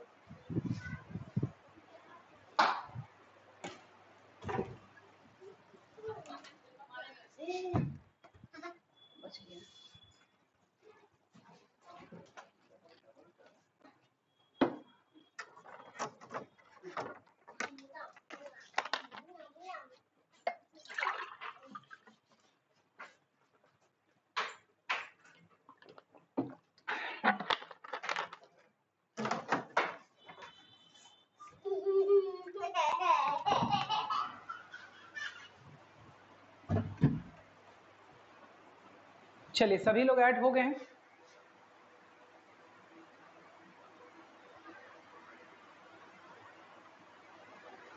11 लोग ऐड हुए। चलिए एक बार आप लोग होमवर्क लिखिए, जिनके पास में डीके गोयल है, जिनके पास में डीके गोयल है वो लिखना चालू कीजिए।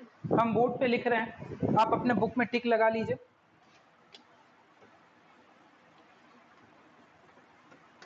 और हम जो जो इलस्ट्रेशन टिक लगाएंगे डीके गोयल से बस वही बनाइएगा, उसके आगे पीछे कुछ अभी मत देखिएगा। उसके आगे पीछे देख करके अगर आप कोई क्वेरी जनरेट कर रहे हैं तो भैया उससे आप टेंशन में आएंगे, हमको कोई मतलब नहीं होगा। तो जितना हम अभी बता रहे हैं प्लीज उसी उसी क्वेश्चन को देखिएगा और उसी उसी को बनाइएगा। हम डीके गोयल से लिख रहे हैं, उसके बाद फिर हम कोशिश करेंगे कि टीएस ग्रेवाल से भी लिख दें, लेकिन टीएस ग्रेवाल क्योंकि मेरे पास में पुरानी है तो हम पुराने वाले टीएस ग्रेवाल से ही लिख पाएंगे। आपको वो चेक करना पड़ेगा अपने पास में।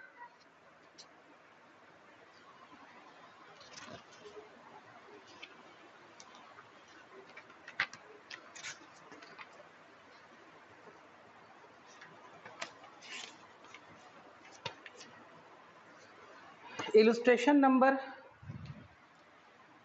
डीके गोयल, इलस्ट्रेशन नंबर 5 आप बना सकते हैं।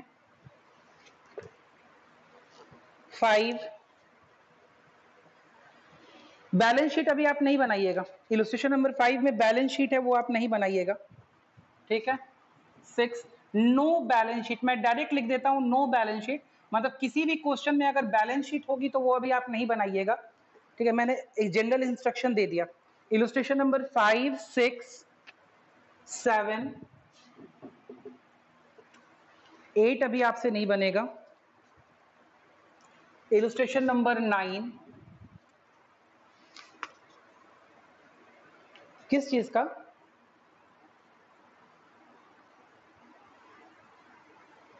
भाई इलस्ट्रेशन 6 खो एग्जाम्पल दिख रहा है, मतलब आपके पास कौन सी बुक है डीके गोयल की? नई बुक है कि पुरानी बुक है? ये वाली किताब है आपके पास?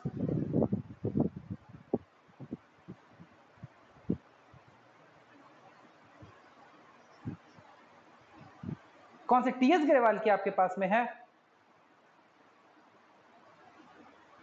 अरे मेरे भाई तो अभी हम यहाँ डीके गोयल लिख रहे हैं, दिख नहीं रहा है? यहाँ हम डीके गोयल लिखे हुए हैं बेटा, अभी हम डीके गोयल से बता रहे हैं। जब हम डीके गोयल से बता लेंगे फिर हम टीएस ग्रेवाल से बताएंगे बेटा, अभी हम डीके गोयल बता रहे हैं। पूरा इंस्ट्रक्शन सुन लो बाबू। इलस्ट्रेशन नंबर 9 हो गया, इलस्ट्रेशन नंबर 10, 11, 10, 11, इलस्ट्रेशन नंबर 12, 13, 14, 12, 13, 14,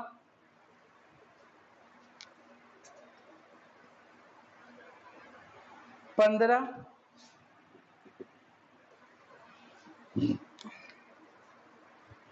15 के बाद 16, 17, 18, 16, 17, 18, 19, 20, 19, 20, 21, 22,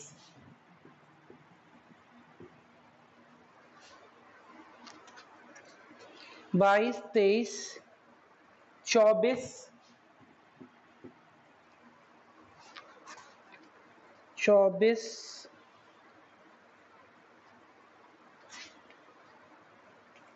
24 के बाद 25,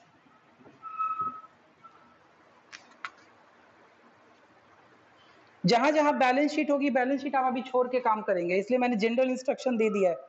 26,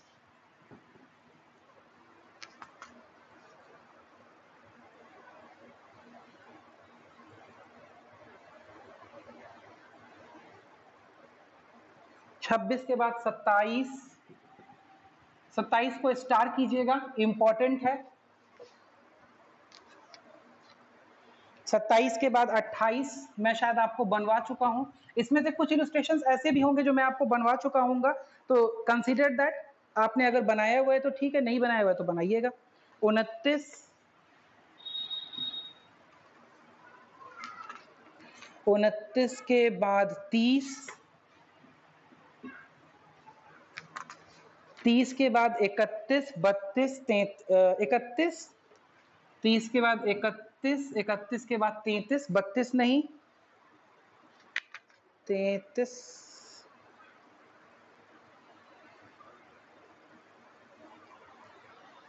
33, अच्छा 33, 33, 34 में आपको क्या करना है, 33 और 34 में आपको बैलेंस शीट बनाना है। तो 33, 34 में आप बैलेंस शीट ना बना के इसकी जर्नल एंट्रीज कर लीजिएगा।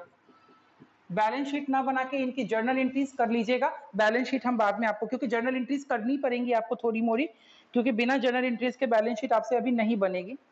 ठीक है, 35 आप बना सकते हैं। 36,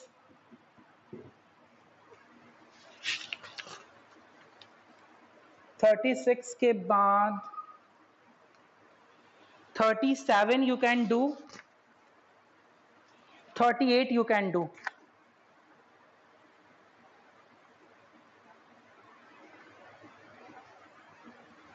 37, 38 you can do, 39 मैं आपको हो सकता है समझाऊंगा। 39 रखिए, इसमें स्टार बना के रखिए 39 को, हो सकता है कल की क्लास में मैं 39 उठा लूं। ठीक है, 40 में वर्किंग नोट बनाइए और जर्नल एंट्री पास कीजिए। ठीक है, बाकी और जो उसमें जो काम है वो मैं आपको बताऊंगा। ठीक है, 39 और 40, 39 और 40 याद रखिएगा। Will take up 39 and 40 tomorrow. 39 और 40 में टुमारो उठाऊंगा, कल उठाऊंगा 39 और 40। ठीक है, 40 के बाद 41 अभी आपसे नहीं बनेगा, 42 नहीं बनेगा, 43 नहीं बनेगा, 44,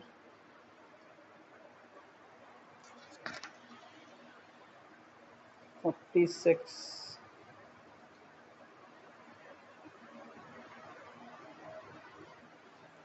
नहीं बनेगा, 47, 48,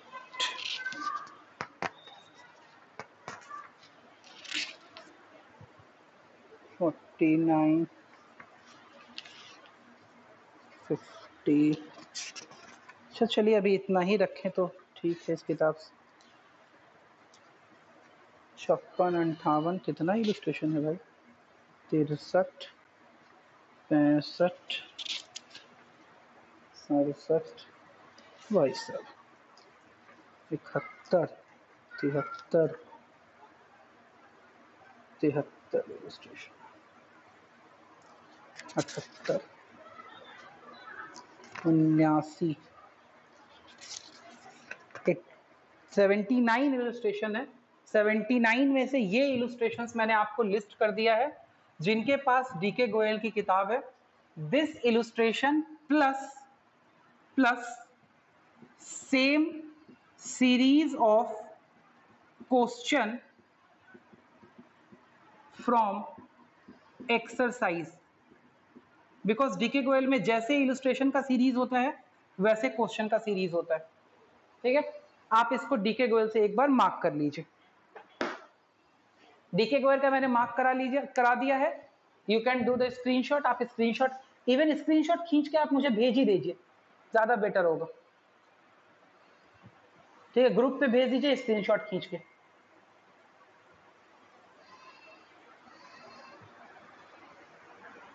ठीक है, चले अब आइए टीएस गरेवाल पे। टीएस गरेवाल, अब टीएस गरेवाल में दिक्कत यह है कि बुक मेरे पास नई वाली नहीं है, बुक मेरे पास ये वाली है, पिछले साल वाली, ये दिक्कत है।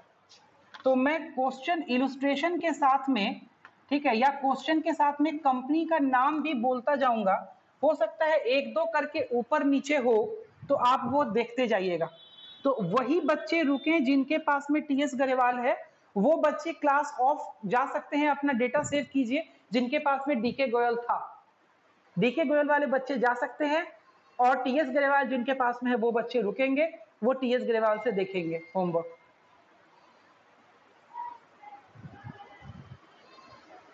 क्या बोल रहे हैं?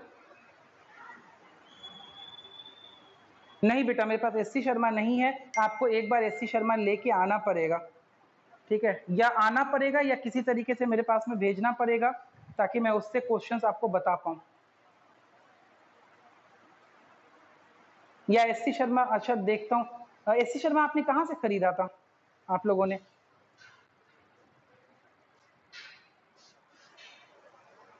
अच्छा, दीपक मार्केट में आ गया है एससी शर्मा।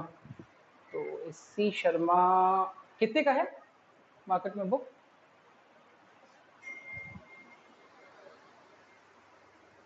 $250 के आसपास का। अच्छा ठीक है, उसका भी हम काम करते हैं, एससी शर्मा का भी करते हैं। ठीक है, अच्छा ठीक, हम एससी शर्मा का भी बेटा करते हैं, एससी शर्मा से भी देखते हैं। ठीक है, या अगर कोई आ सकता हो मेरे पास में एक दिन के लिए कल, ठीक है, तो मैं टिक लगा देता, जैसा आप लोग को ठीक लगे देख लो। ठीक है, नहीं तो फिर हम भी देखते हैं मार्केट में। ठीक, आइए, सबसे पहला क्वेश्चन है आपका टीएस गरेवाल से, इलस्ट्रेशन नंबर 4, जिसमें लिखा हुआ है ए लिमिटेड ऑफर्ड टू पब्लिक 1 अप्रैल 2018 को 1 lakh equity shares. Illustration number 4 मेरी किताब में है। इलस्ट्रेशन नंबर 4 चेक करते चलेंगे थोड़ा।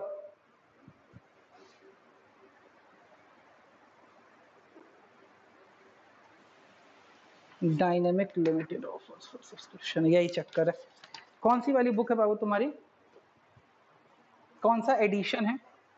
एकदम नई वाली है, 28 2019 एडिशन। ओ मेरे पास 18 एडिशन है ना, चक्कर है यार, इसको कैसे किया जाए? अच्छा, किसी के पास 2020 एडिशन भी है क्या? बताइए तो इलस्ट्रेशन नंबर 4 में क्या लिखा हुआ है? ठीक है, ठीक है, इलस्ट्रेशन नंबर 4 टिक कीजिए। इलस्ट्रेशन नंबर 5 में बताइए बेटा क्या लिखा हुआ है?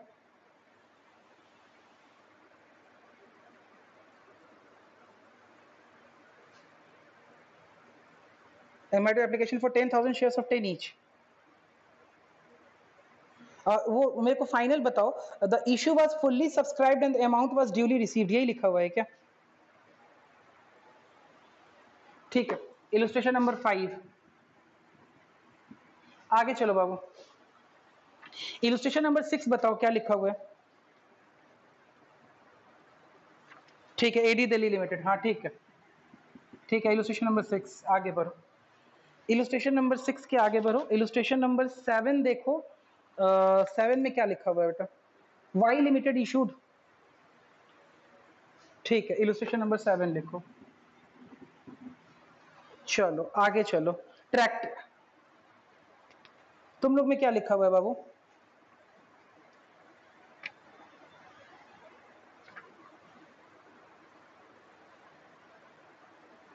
हाँ, of 10 each at a premium of ₹2 payable along with the application all the shares were applied and duly allotted, यही क्वेश्चन है ना? हाँ, तो बस खाली नाम चेंज किया बेटा ऊपर से कंपनी का, और कुछ नहीं किया। इलस्ट्रेशन नंबर 7 टिक मारो। Illustration number 8 tractors India limited है क्या?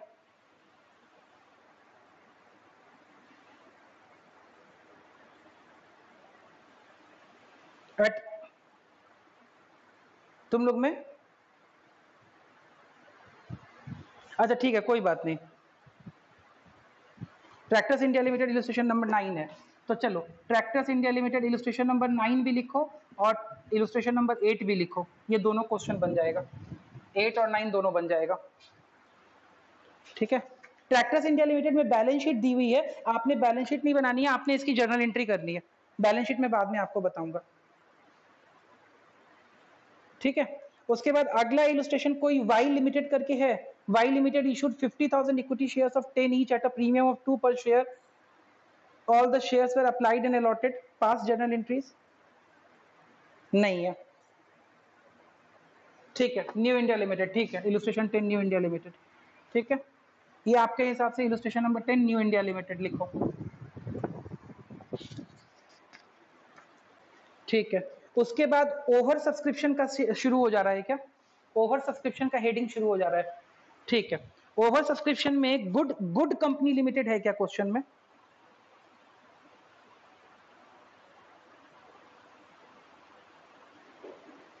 इलस्ट्रेशन 12 है, अच्छा। और इलस्ट्रेशन 11 क्या है तुम लोगों में?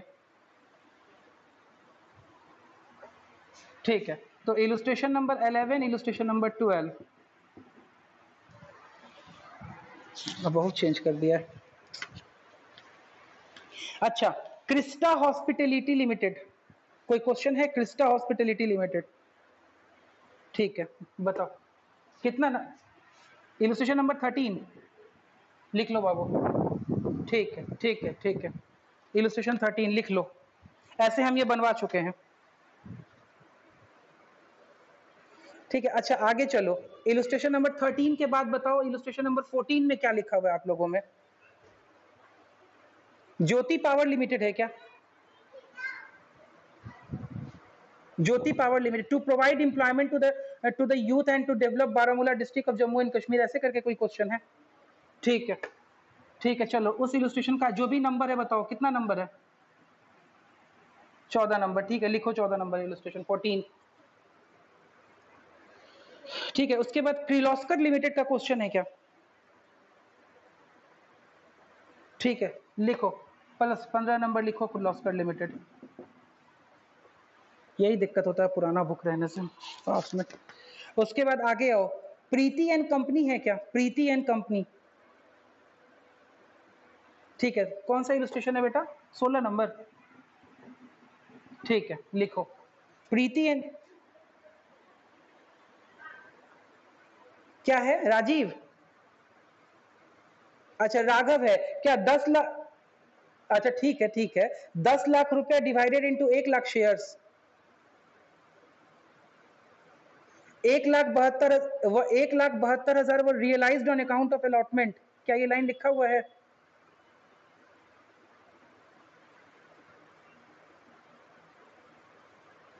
एप्लीकेंट्स फॉर 40,000 शेयर्स को फुल मिल रहा है, एप्लीकेंट्स फॉर 50,000 शेयर्स को 40%, यही क्वेश्चन है। तो इसमें ये लाइन नहीं लिखा हुआ है बेटा कि 1,72,000 वो realised on account of allotment money. अच्छा ठीक है, कोई बात नहीं है, ठीक है, अच्छा ठीक है, हाँ यही क्वेश्चन है, 84,000 है ना? हाँ तो ठीक है, यही क्वेश्चन है, इस क्वेश्चन को भी टिक करो, जितना भी नंबर इलस्ट्रेशन है इसको टिक कर लो। ठीक है ठीक है, उसके बाद चलो गुरु लिमिटेड का कोई क्वेश्चन है? गुरु लिमिटेड का,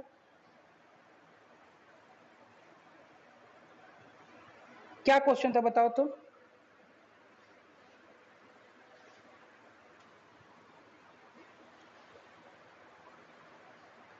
equity shares of 10 each at a premium of ₹5 पर शेयर।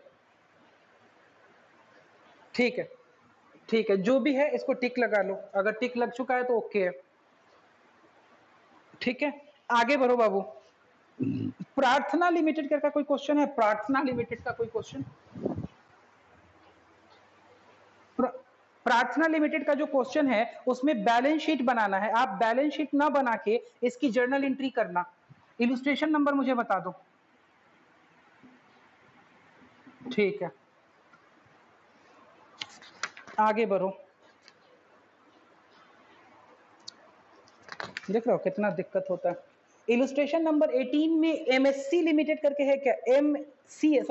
MCS limited. ठीक है, चलो आगे बढ़ो। इलस्ट्रेशन नंबर 19 में a company invited application for 50,000 equity shares of 10 each. Application पे 3, अलॉटमेंट पे 3, फर्स्ट एंड फाइनल कॉल पे 4, ऐसा करके कोई क्वेश्चन है जिसमें एक बहुत बड़ा सा वर्किंग टेबल बनाया हुआ होगा, वर्किंग नोट टेबल के रूप में। ठीक है, इलस्ट्रेशन नंबर कितना है ये? 19 है। ठीक है, टिक करो, स्टार मारो।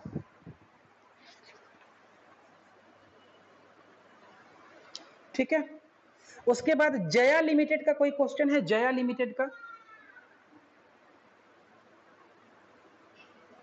ठीक है, जितना नंबर भी है उसको टिक करो। 20 नंबर है। ठीक, आगे बढ़ो। 21 नंबर को टिक मारो। XYZ लिमिटेड है? XYZ लिमिटेड नहीं है। कौन सा है 21 नंबर में? हाँ टिक मारो, सर्वोत्तम। हाँ हाँ ठीक है, अंडर सब्सक्रिप्शन स्टार्ट है, सर्वोत्तम लिमिटेड है, टिक मारो। उसके बाद अगला क्वेश्चन सुहास लिमिटेड है क्या? सुहास लिमिटेड में बैलेंस शीट बनाने के लिए दिया हुआ होगा, जर्नल एंट्री पास करना, बैलेंस शीट हम लोग बाद में बनाएंगे। इलस्ट्रेशन नंबर उसके बाद जो होगा उसमें न्यूबी लिमिटेड है, न्यूबी लिमिटेड है क्या ऐसा क्वेश्चन? ठीक है, 22 और 23, ठीक है, उस क्वेश्चन को भी टिक मारो। मार दिए, ठीक है। उसके बाद कैश बुक अभी नहीं पढ़ाए हैं तो वो नहीं बनेगा। उसके बाद आ जाओ इधर। उसके बाद एक जगह देखना, कॉल्स इन एरियर स्टार्ट होगा, कॉल्स इन एरियर।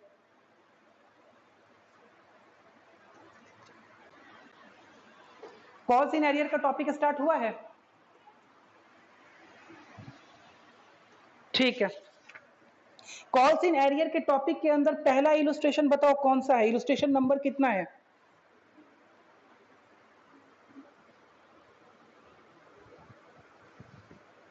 है 26 है। अच्छा, क्या लिखा हुआ है? ए लिमिटेड कंपनी, ए लिमिटेड कंपनी लिखा हुआ है। एक्स लिमिटेड 12,50,000 रुपया डिवाइडेड इंटू 12,500 शेयर्स, यही क्वेश्चन है।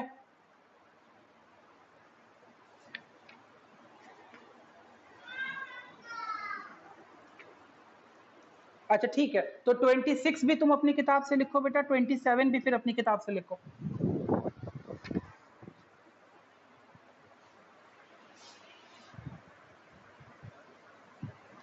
ठीक है, उसके बाद बताओ, उसके बाद कॉल्स इन एडवांस शुरू हो गया है क्या?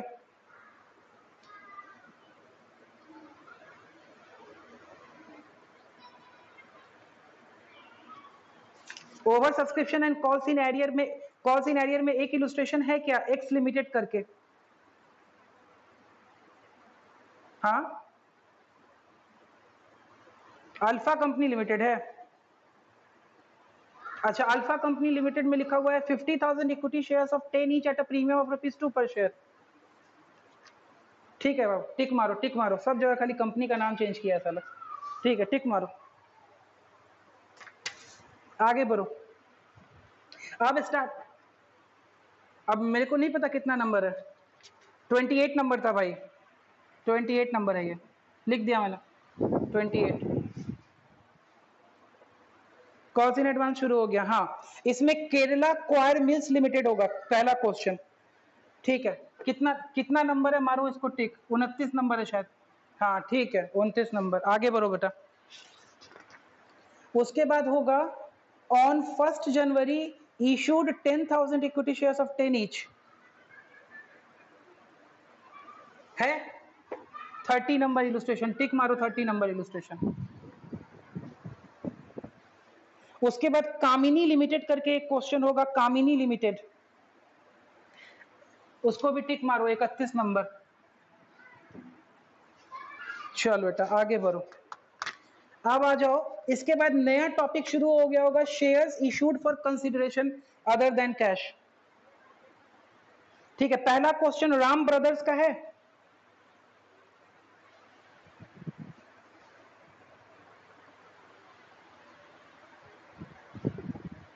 कौन सा क्वेश्चन है बताओ?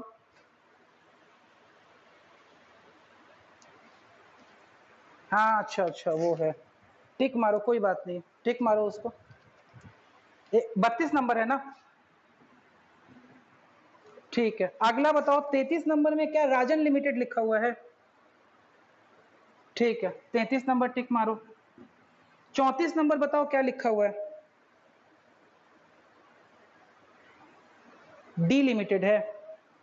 क्या प्रमोटर्स को इशू किया है क्या? 2500 share of 10 each credited as fully paid to the promoters. ठीक है, टिक मारो बाबू, टिक मारो। 34 नंबर। ठीक है, उसके बाद अगला क्वेश्चन बताओ क्या लिखा हुआ है? गोपाल लिमिटेड है क्या? ठीक है, गोपाल लिमिटेड, हाँ ठीक है, 35 नंबर टिक मारो। अगला क्वेश्चन के लिमिटेड है क्या? ठीक है, टिक मारो 36। चलो इसके बाद फॉर फीचर शुरू हो गया होगा। हाँ तो एक क्वेश्चन और है तो टिक मार लो उसको। ठीक है, टिक मार लो 37 नंबर, जो भी एक्स्ट्रा एक क्वेश्चन होगा इसमें, उसमें 37 नंबर। ठीक है, चलो फॉर फीचर पे आ जाओ। फॉर फीचर शुरू हो गया। ठीक है, फॉर फीचर शुरू हो गया तो पहला क्वेश्चन होगा XYZ लिमिटेड। ठीक है, टिक मारो 38 नंबर। आगे बढ़ो। उसके बाद एक क्वेश्चन होगा, a company issued 1 lakh equity shares of 10 each on the following terms payable, 3 on application, 4 on allotment. है ऐसा कोई क्वेश्चन?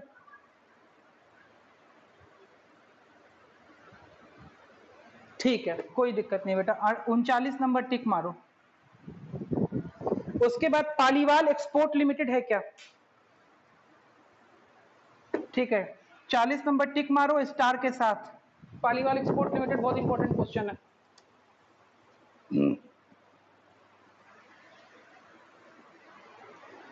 अच्छा, तुम लोग में है ही नहीं नया वाले बुक में? कोई बात नहीं है, नहीं है तो हम इसको तो संपर्क लिमिटेड है। हाँ, उसके बाद वाला क्वेश्चन संपर्क लिमिटेड है। ठीक है, छोड़ दो, कोई नहीं। पालीवाल एक्सपोर्ट वाला क्वेश्चन हम तो बनवाएंगे ही बनवाएंगे। ठीक है, तो वो क्वेश्चन हम बना करके भेजेंगे ही, तो मतलब वो फोटो खींच के भेजेंगे ही। ठीक है, तो वो पालीवाल एक्सपोर्ट का तो हम क्वेश्चन खुद ही बनवाएंगे, अपने हाथ से बनवाएंगे। ठीक है, आगे चलो। संप्राग लिमिटेड है, संप्राग लिमिटेड में तो आपको बैलेंस शीट बनानी है। ठीक है, तो उसको अभी रोको 1 मिनट के लिए। आगे चलो, इलस्ट्रेशन नंबर उसके बाद है विश्वास लिमिटेड। ठीक है, इसमें भी बैलेंस शीट बनानी है, इसको भी रोको 2 मिनट के लिए। उसके आगे चलो, उसके आगे a limited was registered with an authorised capital of 2 lakh रुपया करके एक क्वेश्चन होगा, equity shares fully paid to the vendor for purchase of building.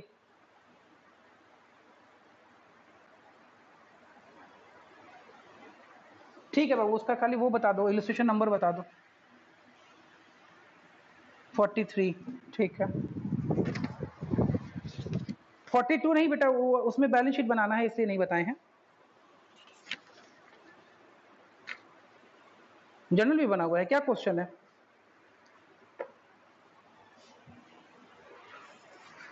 अच्छा, ग्रीन लिमिटेड है, ग्रीन लिमिटेड। ठीक ठीक ठीक, लिख लो तो फिर वो भी लिख लो।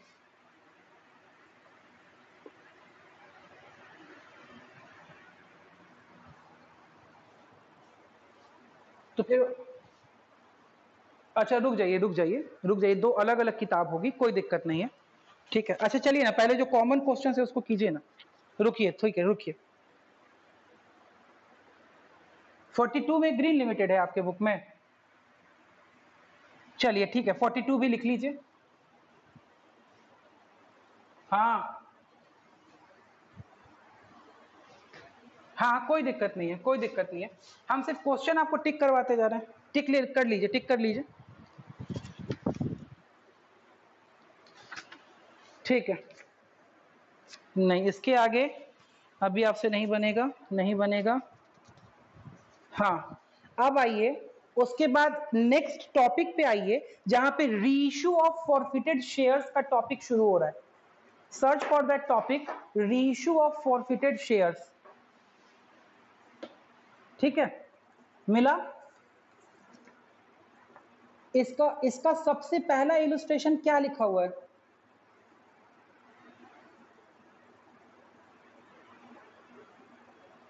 स्टार लिमिटेड है। अच्छा एक्सेल लिमिटेड वाले बच्चे भी टिक मारिए और स्टार लिमिटेड वाले बच्चे भी टिक मारिए, दोनों ही बुक में ये क्वेश्चन, दोनों लोग टिक मारिए, दोनों लोग बनाएंगे ये क्वेश्चन, मतलब जिनका जिनका स्टार लिमिटेड या एक्सेल लिमिटेड लिखा हुआ है दोनों क्वेश्चन बनेगा, ठीक है। अगला क्वेश्चन सुविधा लिमिटेड का है क्या? क्या? हाँ अच्छा 47 एक्सेल लिमिटेड है, ठीक है, तो उसको भी टिक मारिए। 46 नंबर था,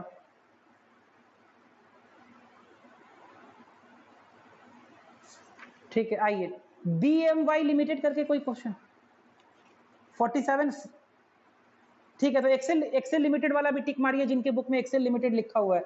उसमें 3 कॉलम बना होगा, कैटेगरी 1 कैटेगरी 2 करके, number of shares applied, number of shares allotted करके बना हुआ है ना, ठीक है क्वेश्चन टिक मारिए। हाँ ठीक है क्वेश्चन टिक मारिए, क्वेश्चन टिक मारिए, आगे बढ़िए। नेक्स्ट क्वेश्चन बताइए, टिक मारिए, और क्वेश्चन बताइए। ब्लू स्टार लिमिटेड टिक मारिए,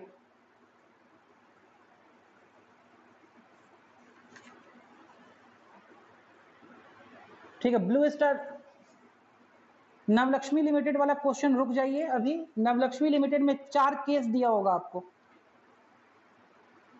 ठीक है, उस क्वेश्चन को रोक दीजिए अभी। उसके अगला वाला क्वेश्चन होगा, अच्छा कोई बात नहीं है, कोई बात नहीं, ठीक है। उसके बाद में AXN लिमिटेड टिक मारिए, ठीक है, टिक मारिए AXN लिमिटेड को। चलिए उसके बाद एक क्वेश्चन होगा जिसमें लिखा हुआ होगा A लिमिटेड फॉरफिटेड, नहीं ये क्वेश्चन अभी मत बनाइएगा, ये क्वेश्चन नहीं बनेगा आपसे, ठीक। हाँ ABC लिमिटेड फॉरफिटेड, वो वाला भी क्वेश्चन नहीं बनेगा अभी आपसे, वो नहीं क्वेश्चन बनेगा अभी आपसे, रुक जाइए अब रुक जाइए। ये भी नहीं बनेगा, ये भी नहीं बनेगा, हो गया, बस इतना ही रखिए, दैट्स इट। उसके आगे फिर अभी आप लोगों से नहीं बनेगा, ठीक है। चलिए बाकी अभी और क्वेश्चंस बनाने में भी टाइम लगेगा, तो जो अब समझाते जाएंगे फिर आपको देते जाएंगे होमवर्क, इतना आप कर सकते हैं। और इससे रिलेटेड क्वेश्चंस आप एक्सरसाइज में भी खोज के कर सकते हैं, ठीक है। नहीं तो एक दिन और हम बैठेंगे, एक्सरसाइज बता देंगे TS ग्रेवाल का, ठीक है। हाँ ठीक है, आप एक बार बनाना चालू कीजिए ना, देखते हैं उसके बाद हम जहां जहां जो दिक्कत परेशानी होगा फिर हम समझाएंगे, ठीक है। चलो